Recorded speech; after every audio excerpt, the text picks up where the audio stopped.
Hi, today I have another one of my getting started / introduction videos, and this is the first video that I've made on an expert advisor. I know I've made a lot of expert advisor videos before, but they've all been at a more advanced level.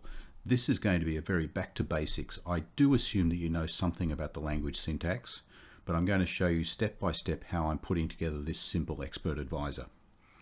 Now, this particular expert advisor is one that I use in a lot of my testing. It's a simple moving average cross. And by that I mean I'm going to trade when a fast moving average moves above a slow moving average or moves below the slow moving average. It's not meant as a particular strategy. The strategy behind this is actually quite poor, but it is a good example, and at the end of this it'll be a good template expert advisor for you to use in developing something further. In future, I'll also simply be referring back to this video when I want to write some new expert advisors rather than go through all of these basics again. This video will be for MetaTrader 5, MQL5. I have a separate video for MetaTrader 4. So if you're looking for MetaTrader 4, I'll leave a link in the description for the MetaTrader 4 video.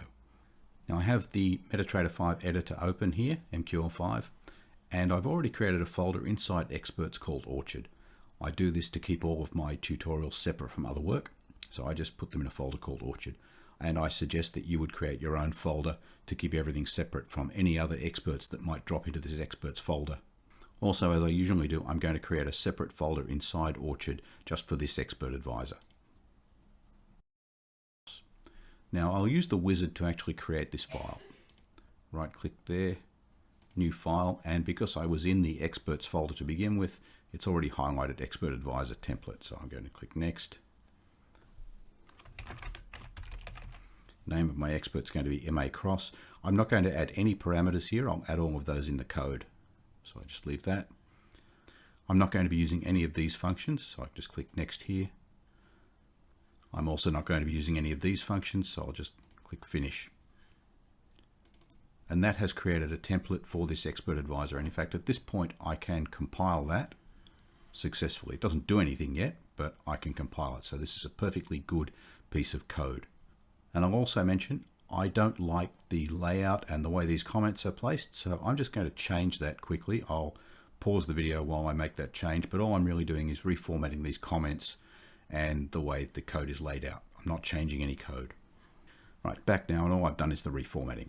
The wizard already placed in these comments, it just placed them in a different way, so I've simply changed this to an opening comment with the /* and closing with */ rather than each line with the double / comment.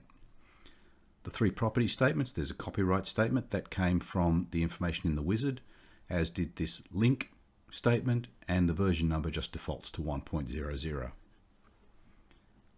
This semicolon, I've added that simply because the auto formatter that I use would have some problems with this next statement if I don't include that. Just a semicolon on a line on its own like that is just an empty statement, so I can just leave that there. My initialization then, all I've really done here in the formatting, I've taken these braces from the following line and placed them on the same line as the function, just because that's the way I like them laid out. You're free to change that if you like.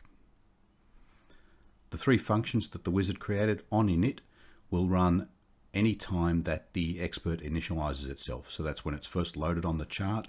If you change something on the chart like the symbol or the time frame, or if you go into the inputs and change, or don't even change anything on the inputs, but if you just click the OK button, it will call this OnInit again. OnDeinit runs anytime the expert terminates, which includes all of the times when it's going to call OnInit, or if you simply remove the expert from the chart or close the chart or close MetaTrader. And OnTick happens every time there is a tick event. Tick events are typically some price movement. So anytime there is a minor price movement on your chart, then the OnTick event will happen. Now this expert, as I said, is a moving average cross, so I have two moving averages. The first thing I'm going to do then is add the inputs for those moving averages.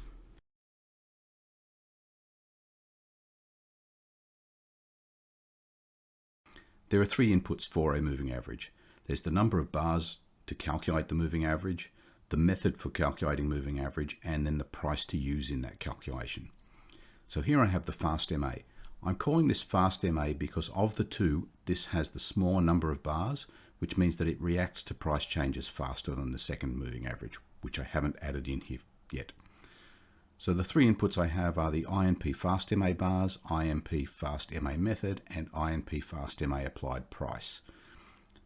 The number of bars is an integer, so I have input int for that.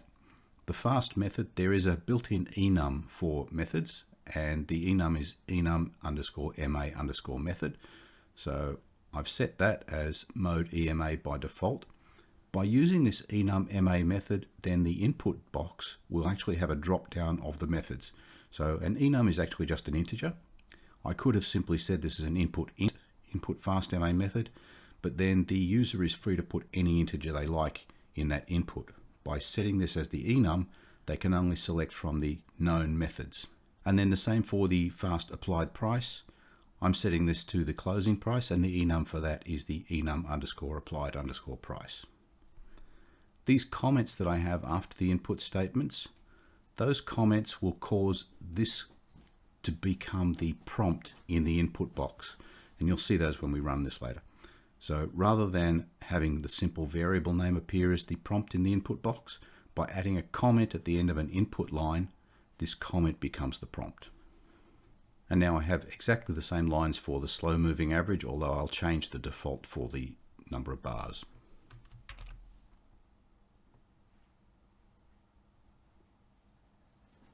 And for my slow moving average, the number of bars default is going to be 50. And for this expert advisor, I'm also going to have a fixed take profit and stop loss for every trade and a fixed number of lots.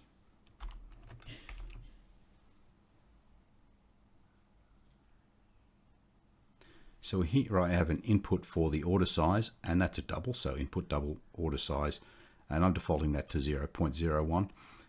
0.01 may not be a valid lot size for certain instruments. It is for almost all foreign exchange, but some of the other things you can trade may require you to change this as the default. But you can always change that in the input box when you run the expert advisor. Take profit points, I've just set this to 20. That's a bit small, but it's just a default here. And the stop loss points, I've set it the same. When I'm referring to points here, the MetaTrader code has an inbuilt size of a point, which is typically the last decimal place that's being quoted. Now, that last decimal place may be different between brokers. Most brokers today have the same number of decimal points, which would be 5 for a foreign exchange, although Japanese yen is 3. But there are still some brokers that only have 4-digit quotes for foreign exchange. And in that case, a point would be a different size because it would be the last decimal place depending on what your broker is showing. There is a function in MetaTrader that will give you the size of a point, and we'll see that when I use it later in the code. And now I need 2 more inputs because expert advisors need 2 additional pieces of information to place trades.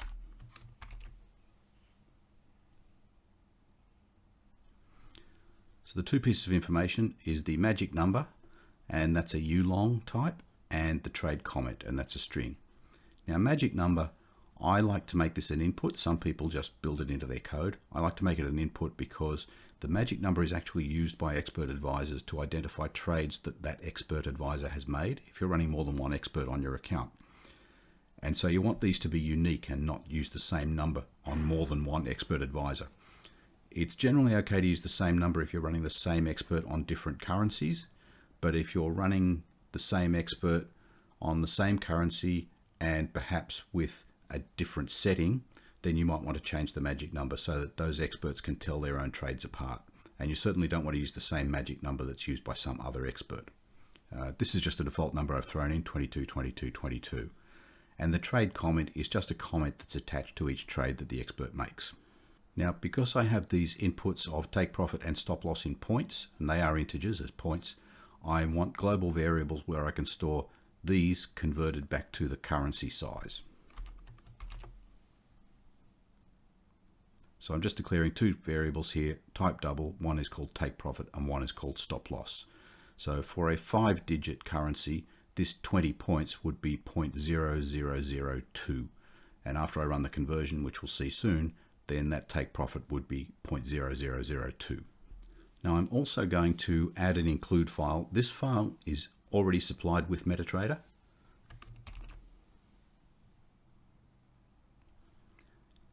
And I'm using the hash include statement for that with the angle bracket trade/trade.mqh.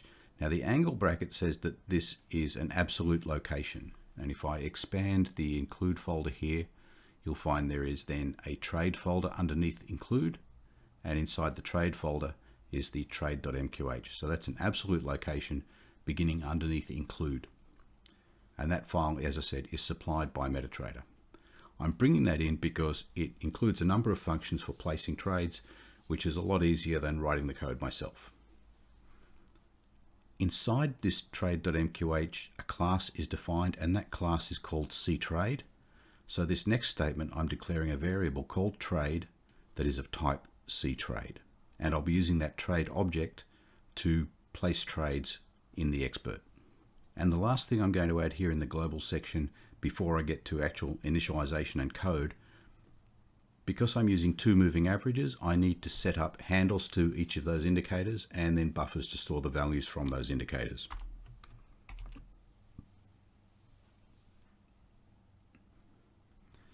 So each of the moving averages has a handle. There's the fast moving average handle and the slow handle, and each of them will have a buffer to hold the data that comes back from that indicator. So there's the fast buffer and the slow buffer. And I'm declaring both of these, the fast buffer and the slow buffer, as dynamic arrays simply by including this double bracket, and they will resize as needed. So now into the code in the OnInit function.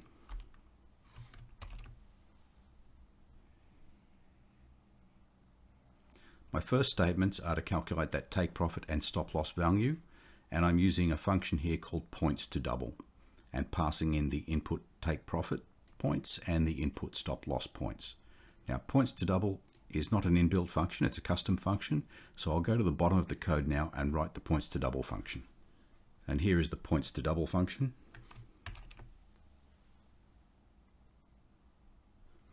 It returns a double, as the name would suggest, and it takes that input of points, which is an integer, and it simply returns the number of points supplied in this argument multiplied by a function called point bracket bracket. This function is an inbuilt function, and it gives the size of a point for the current chart symbol. Now I'm only writing this expert for the current chart symbol. If you wanted to get a point size for a different symbol, there's a different function for that, but this is just the basics expert advisor, and I'm only looking at the size of a point for the current symbol. So the size of a point comes back as a double, and as I said, for a 5-digit symbol, this would be 0.00001. So by multiplying number of points by the size of a point, that just gives me the size as a double of this many points. Now back to the OnInit function, and the next thing is to set up the trade object. So this is the trade object that I declared above here, and I'm setting the expert magic number to that INP magic. So the set expert magic number will mean that every trade that I execute using this trade object will receive this magic number. And now I have to set up the indicators for those two moving averages.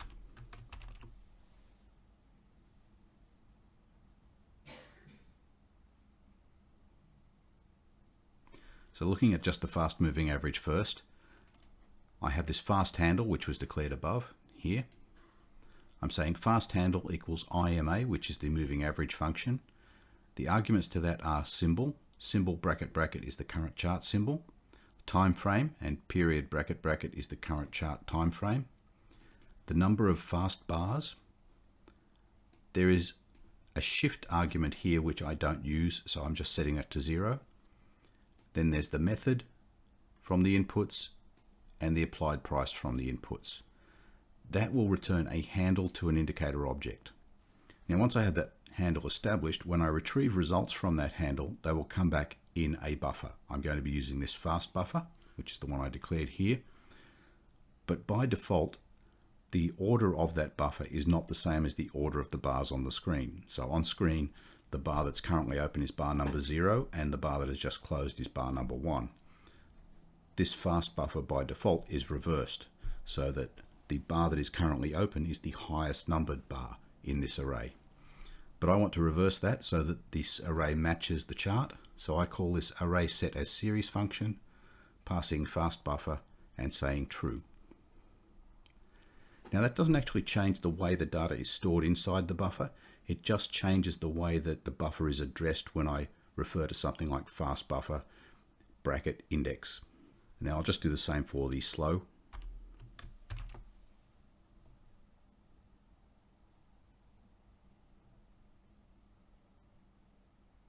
And now that I've set both of those up, I should test that these handles have been set up correctly, that nothing went wrong while I was calling this IMA function.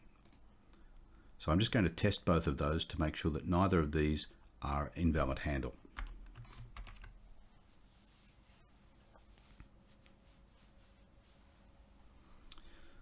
So what this statement is saying, if the fast handle is equal to invalid handle, invalid underscore handle is an inbuilt constant, or the slow handle is equal to invalid underscore handle, then I'm going to print an error message and return init failed. If I return init failed from this OnInit function, then the expert advisor will terminate. And now for this particular strategy, I only want to trade at the end of a bar. I don't want to trade in the middle of a bar. So I'm just going to throw in a call to a piece of code here, which we'll see again later. But this is a piece of code that I've talked about in other videos, and I'll describe it when we get to it again later, but I just call it here in the OnInit function so that I can actually initialize this function.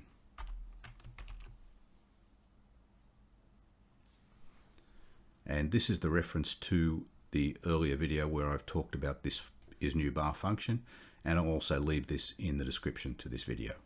And there's nothing else in the OnInit function. I can then return init succeeded. And now OnDeinit. And as I said, this is called whenever this expert terminates or when you make a change that causes it to go back through initialization. Because I have created these handles to indicators, the slow handle and the fast handle, I need to release the memory resources used by those.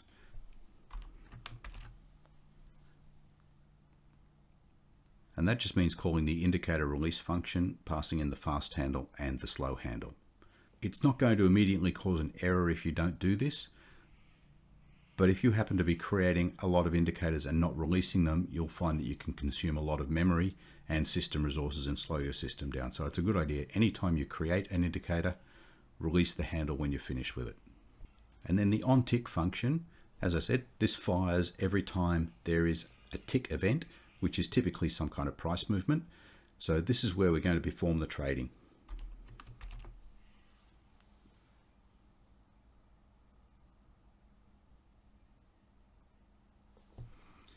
I am only going to be trading when a new bar forms.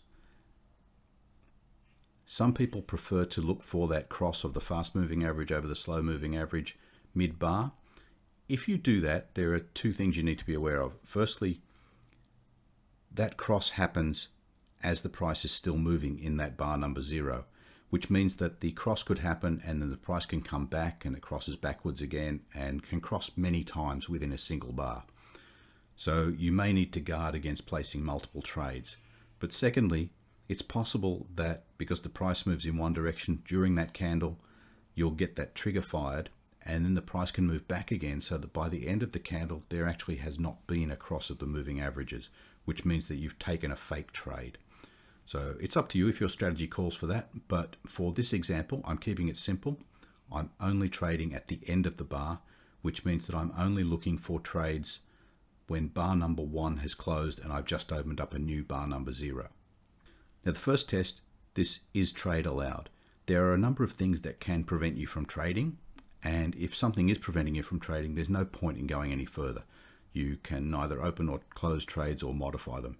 So I simply exit at this point, and that way when I come back into the OnTick, it will just keep checking this until eventually I am allowed to trade. This is another function, it's not an inbuilt function, so I'm going to go to the end of the code now and just write that function. So now the isTradeAllowed function.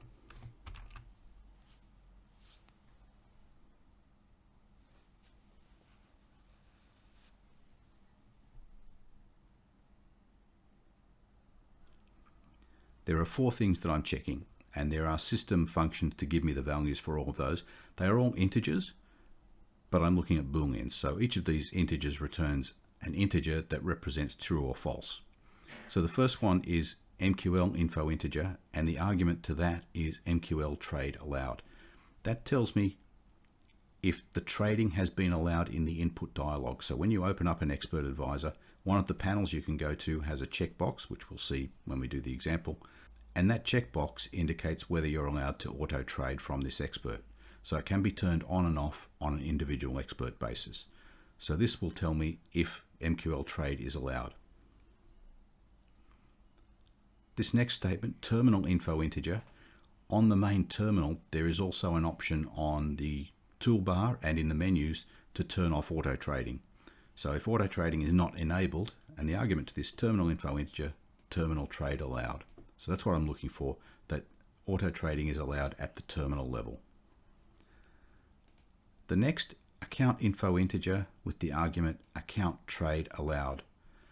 That simply tells me that this account is able to trade. So for some reason the broker hasn't blocked this account from trading, or hasn't placed a hold on trading for this account. And the next statement is also account info integer, but this one is account trade expert, and that says that the broker allows this account to trade experts.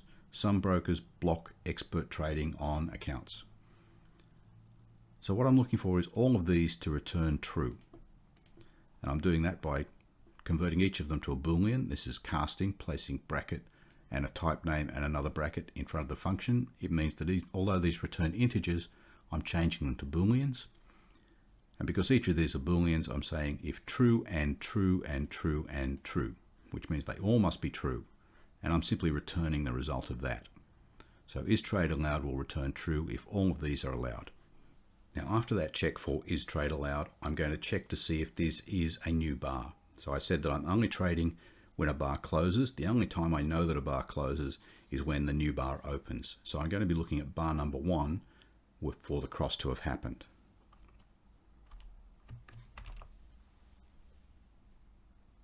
And this is the same call that we saw above, is new bar, or if not is new bar return.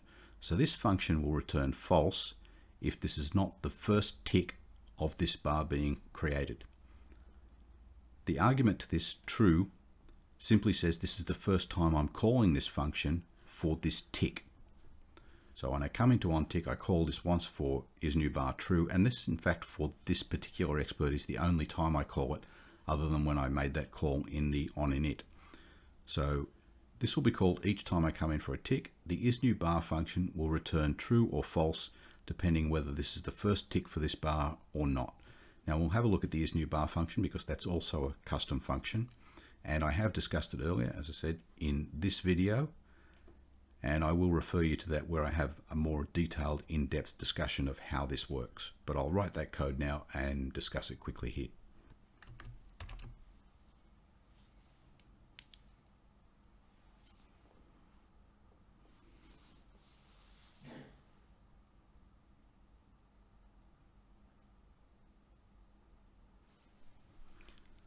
Now the isNewBar function, the one argument to that is a Boolean, first call equals false. So this is the argument where you would pass in true on the first tick. First call means this is the first time it's being called for this tick.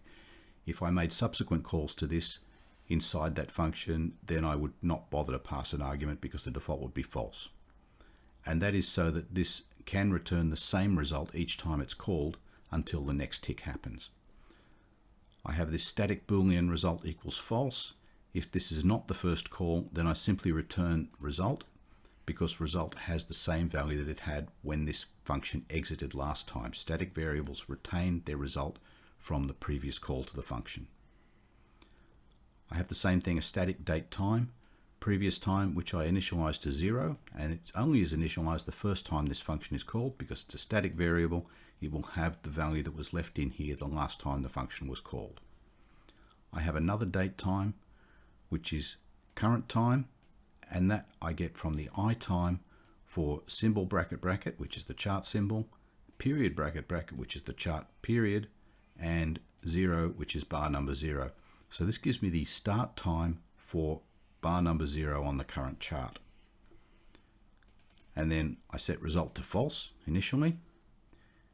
If previous time is not equal to current time, so if these two are different, then I must have a new bar. And in that case, I set previous time equal to current time, so I'm storing it for the next call to this function, set the result to true.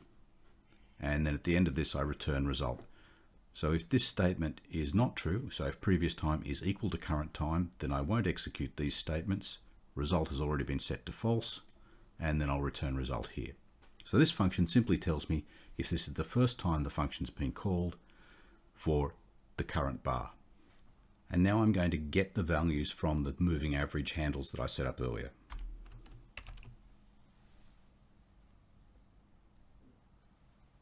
I get those values by using the buffers that I created. So here's that fast buffer. So I'm using the statement copy buffer fast handle, which says that I'm using the handle to that particular indicator that I set up. There is a buffer number. So many indicators have more than one value that they can return. The moving average only has one value, and that is buffer number 0. But if you had an indicator like a MACD that can return 2 or 3 different values, then you would use a different buffer here depending which of those values you want. So fast handle, buffer number 0, beginning at position 0, and that is bar number 0 is the currently open bar for 3 bars. And because we're beginning with index 0, that will be 0, 1, and 2. So I'll now have the values for bars 1 and 2, and all of that gets returned in fast buffer. The copy buffer function returns the number of values that have been copied. So it's possible that when I specify a number here, not enough data is available. Copy buffer will return the number of values that were actually copied, not the number that I requested. So if the number returned is less than 3, which is the number that I requested, then it means I don't have enough data to perform the rest of the functions here. And in that case, I'll just print this error message, insufficient results from the fast moving average, and return. And now I'll just do the same for the slow moving average. Now I have all the information here that I need to decide if I'm going to trade. So all I need to do is perform the comparisons.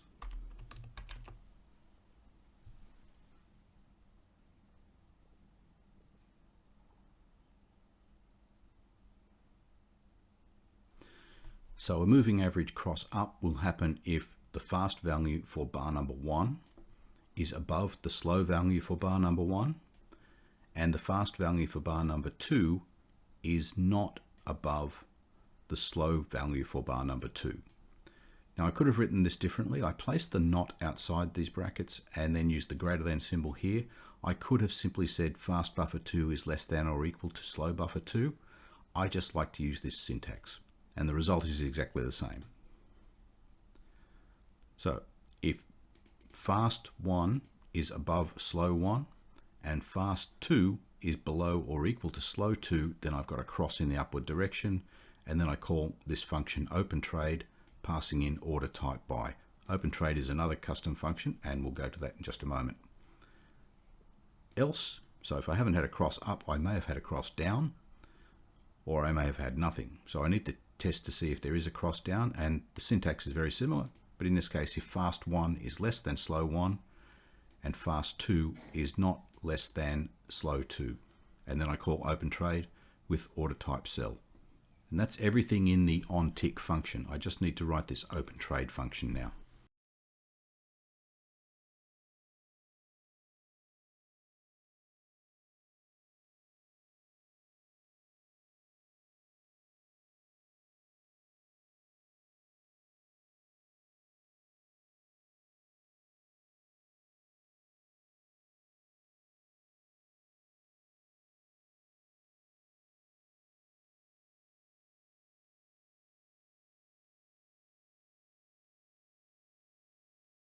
OpenTrade takes one argument, which is an order type, which I'm just calling type. I'm going to be calculating an open price, a stop loss price, and a take profit price, so I just declare these 3 variables here. If the type is an order type buy, then buy trades are opened at the ask price. So I set price equal to symbol info double, chart symbol, comma, symbol underscore ask. Gives me the opening price. And then the stop loss is price minus the global stop loss variable that's already been calculated, and the take profit is price plus the take profit. If it's not an order type buy, then I know that in this particular expert advisor, the only other call I can make is for order type sell. So simply else, and in that case, the opening price is symbol underscore bid. And then of course the stop loss is price plus stop loss, and take profit is price minus take profit. Once I have those 3, it's good practice to make sure that the prices that I've calculated for price, stop loss, and take profit are valid prices, because if you calculate a price that has, say, more digits than are allowed by the broker, it's possible that you'll get an error. So I fixed that by saying price equals normalized double, price, comma, digits. Now digits bracket bracket is another inbuilt function that tells me how many digits are valid for this particular chart symbol. And what this normalized double function will do is round out that price to a number that has only this number of digits. I do the same then with the stop loss and the take profit. And I should mention at this point that this expert is for hedging accounts and not for netting accounts. So then I use the trade object. Trade.positionOpen will open a new position. I'm using the chart symbol, the first argument, the trade type or the order type, which has been passed in here, the order size, and for this expert I said I'm using a fixed order size, so that INP order size, price, stop loss and take profit as calculated here, and then the trade comment that was input earlier. Trade.positionOpen returns a boolean, so it's either true or false. It's true if I successfully place this trade. If it's not true, so that's why I have the not here, then I'm going to print the error message open failed for. %s is a placeholder in here for a string, another placeholder for a string. Price equals %f. %f is a placeholder for a floating point number, SL and TP. And the values I'm putting in here are the chart symbol, so open failed for symbol, enum to string of type will convert that type to a string that will actually say order type buy or order type sell. And that's why I'm putting a string value here. And then the price, the stop loss, and the take profit. So I'm just reporting the error if that fails. For this expert, I don't have any retries or reattempts to place that. I'm simply reporting that there was an error and then carrying on. And that, I think, is everything for this. I'll just compile to see that I don't have any errors. No errors there. And now if I jump to MetaTrader 5, I can just show this loading onto a chart, and then I can actually run it in the strategy tester so that you can see it take some trades. Now I'm here on the MetaTrader terminal, MetaTrader 5. Here's the MA Cross Expert Advisor that we've just built under Orchard MA Cross, MA Cross. If I drag that onto the chart, we get the dialog box. Here is the allow algo trading that I mentioned as one of the things that I'm checking to say is trade allowed. And if I just go up here, you can see that on the toolbar is also this algo trading, and I have the arrow here indicating that algo trading is allowed. So those are the two algo trading flags that I'm testing in the is trade allowed. The inputs, I mentioned that the fast MA method, I have an enum as the value for that, and so I get this drop down that shows me the 4 different possible values for the fast moving average method. For the price, I also get a drop down because I've used an enum, and it shows me all of the prices that are available. Okay, and now I have that running on the chart. Of course, you won't see anything here until we actually get across. To show it in operation, I'm going to use the strategy tester. Now I have the strategy tester running. MetaTrader 5 has already drawn the 2 indicators on here, although they're both drawn in the same color, but you can see that one is the fast moving average and the other is the slow moving average. And I'm just going to speed up the video so that we can get to the point where they cross and show you a trade happening.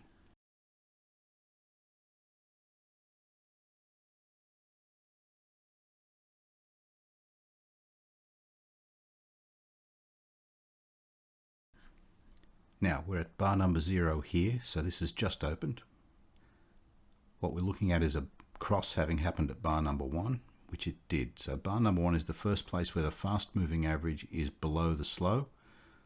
Bar number 2 here, the fast moving average was above the slow. So we've just had a cross and it's opened a sell trade. I'll just let the video run on now so that we can see a buy trade.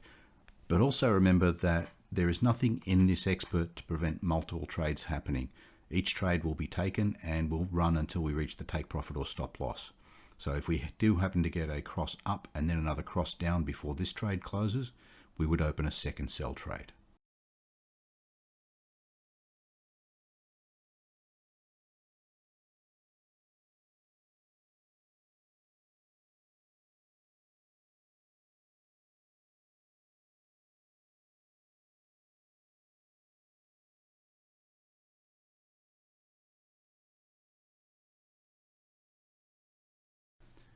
And now the fast moving average has just crossed above the slow, and we've opened a buy trade here. So this is not a particularly good strategy. I wouldn't recommend using it, but it is a good example of how to write an expert advisor using some inbuilt indicator functions.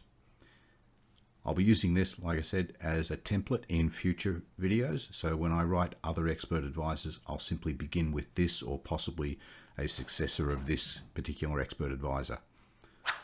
If you found this useful, please click the like button and click subscribe if you want to see our future videos. Until next time, thank you for watching.